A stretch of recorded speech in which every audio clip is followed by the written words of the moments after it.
never rests. Counting careless in the sky. What a thrilling time to be alive. What is up, everybody? It's the Georgia Show. I'm Jake Rowe. He's Rusty Mansell. We're from Dawgs HQ. Sunday morning. If you're if you're putting on your Sunday best, or we could be watching this on the way to church or whatever. I don't care what you're doing. We got a lot to talk about in a real short amount of time here, Rusty, because chaos just rains down on college football on Saturday. And you start the day and you're thinking, man, Ole Miss loses. Georgia gets to jump a spot. They're going to get to host a playoff game. And before we lay our heads down, they're headed to Atlanta to the SEC championship game, the first team to clinch a spot in the SEC championship. It's unbelievable. There's no – I don't care who you are. Nobody was sitting around going yesterday, all right, this happens right here and this happens and this happens. Man, we're in the SEC championship, and it's still all kind of like what – it's that scene in was it Chris Tucker in Rush Hour when he's like, who just kicked me? Like, what happened? You know what I mean? Yeah. Like, which one of y'all kicked me? Like, what the hell happened yesterday? The Ole Miss loss kind of early. That kind of should have been the sign of what's going on. And what a wild day, man, just all over the place. And now, we didn't even, we're on our text thread last night. We're not even sure Georgia's in. Thank goodness the SEC was on top of it and announced it late last night, because there would have been a lot of ifs and buts. We felt good once we put our sources together, once we put our notes together.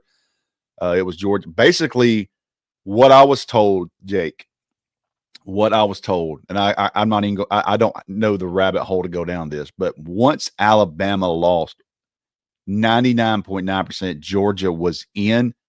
The only thing that could have held them out would have been an Ole Miss loss to Mississippi State, and that would have affected the winning percentage of opponents, which would have been crazy. But it still would have been really razor close there. So Georgia was 99.9% in once Alabama lost.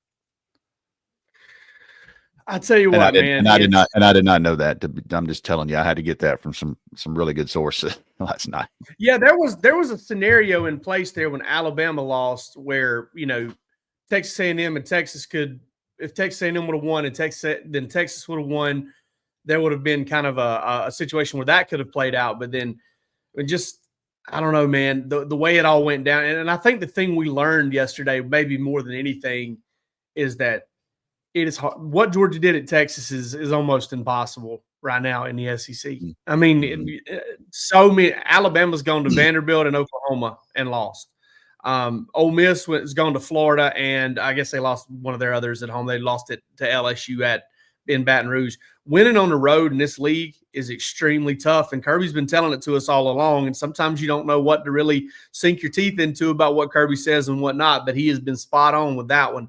And all the chaos has pushed Georgia to Atlanta, where we've got conflicting feelings here, Rusty, because everybody kind of was resigned to the fact that, all right, we're going to miss the league title game, but that's cool.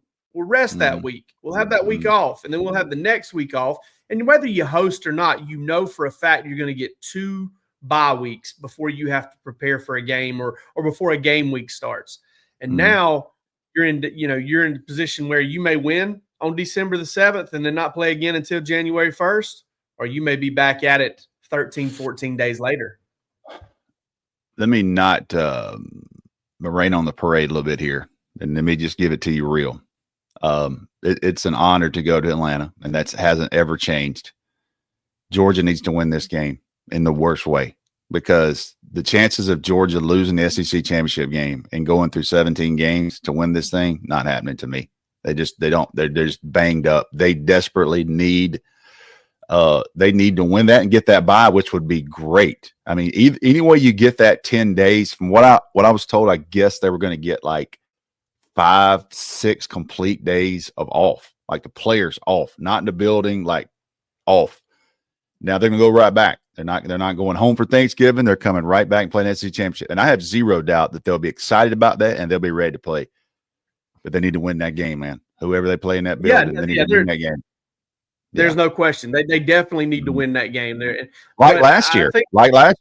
You need to win this thing. Now you're not out this time. I think Yeah, it's, you're not I out. think it's a little different. What do you like? It's my opinion, Rusty. There's no chance. There's no chance Georgia loses that No, game and gets left out of the college football no, playoff. no, You feel the no. same way about that?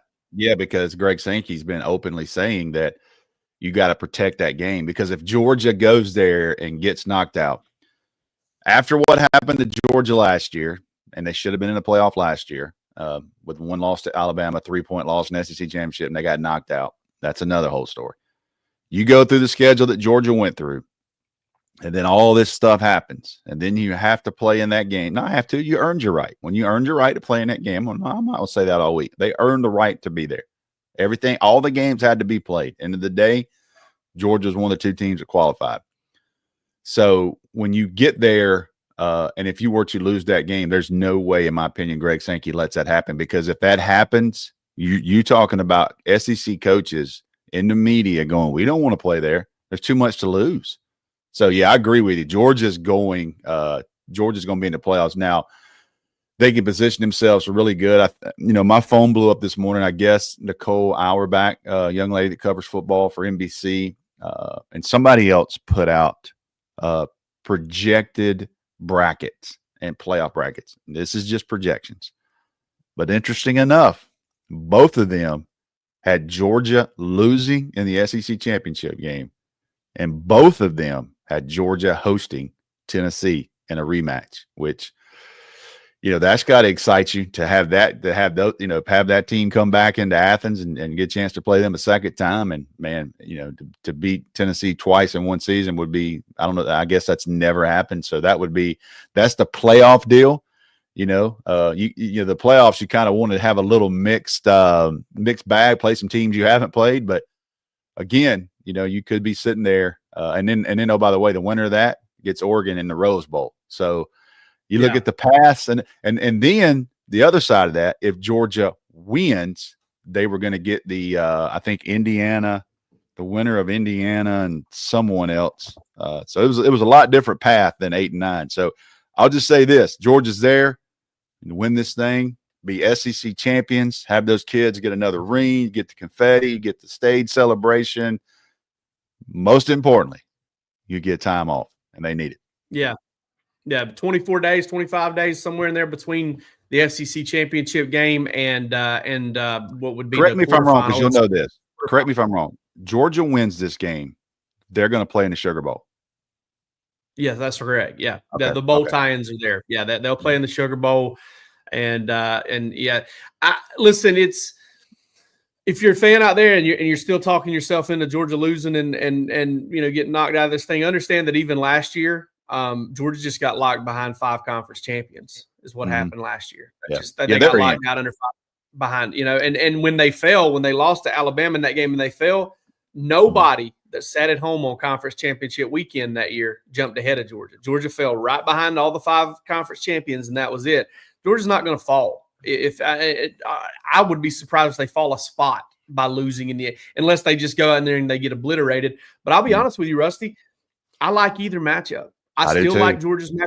It's tough to beat. It's tough to beat a team twice, but I like the matchup against Georgia, especially if you can go get Carson Beck to play well at a neutral site. I like that matchup. And then with Texas A&M, there's a lot of talk about their defense. Texas is better defensively in every single category. Georgia's played better defenses this year. Texas A&M doesn't throw the ball very well. I like both matchups. I like both matchups better than I like Alabama or Ole Miss. I'll tell you that. Listen, I 100% agree, and I don't care what Alabama. And that's another whole subject. What happened to that team? I don't even have the answers to what I watched last night. But I know what I watched Jalen Milroe against Georgia, and I've seen it, and I've seen it multiple times. So I would much rather play Texas or Texas A&M. I just sitting here this morning, Jake. I like Texas A&M to win that game. I think it's College Station. You know why? College Station. Play on the road, man. I mean, who's won? Yes. Georgia beat Texas, and that's been about it, man. That has been. I mean, I can't think of very many other big road wins. South Carolina, and it's not a huge win, but the way they did it, South Carolina went to Oklahoma a couple weeks ago, won 35-9. Yeah, you know what I mean. And then you think, that's a good one. I mean, not 31-30. They went to Oklahoma and won 35-9, and it really. I'm just telling you. Texas, not so completely yet on them. And then you look at Texas A&M. Man, listen to this. If we're doing a Texas A&M thing this morning, Texas A&M is going to be the SEC champion, or they're going to play in the Music City Bowl. Like they're going to be 8-4. You know what I'm saying? They're going to be 8-4, dude. Oh my gosh! You knew this was going to happen. You knew this was going to happen. You just knew it was going to happen. Whew. Wow. But listen, man. Georgia's headed to Atlanta. We're going to have that covered. Rusty and Roos will be with you later on this evening to talk about the game and everything like that. But we had to get on here. We had to discuss these scenarios. We had to knock this out and say what we had to say about it. And listen, Georgia's got a chance to advance directly to the Sugar Bowl and go all the way to January 1st. If it doesn't, it's got to beat Tech first. You beat Tech, you're in the playoff. And then it's 100%. And then it's either ideal path in the playoff or the worst possible path in the playoff. Either way, you've got a crack at it, and it's going to be tough. But we'll have it covered for you over at Dawgs HQ, guys. Recruiting portal about to catch fire. If you're not a member, it's where you need to be. Shout out to they sent me the Tervis. Shout out to Tervis, sent me that. Thank you. You'll get and shout out to Augusta Pro Shop there for you. But this is a big listen. We're not sitting here as two guys that cover Georgia and not underestimating Georgia Tech. That's not what we're talking. We're talking about SEC stuff. And this game Friday is front and center. And I guarantee you, when you guys get Kirby this week, Jake, he ain't gonna have any ounce of talking about the SEC championship game. It's going to be about Georgia Tech. And I can tell you this from knowing a few people in that building, Kirby Smart wants to be Georgia Tech. He is a true Georgia alumni. Let me just tell you that. Georgia Tech will have his full focus this week. Clean old-fashioned hate. And listen, we're going to be focused on it too after this show. We're not going to be all over this SEC championship game from here on out. This is all about Georgia Tech. We're locked into. All right, folks, y'all take it easy. Have a great Sunday. We'll be back with you later on tonight and all throughout the week.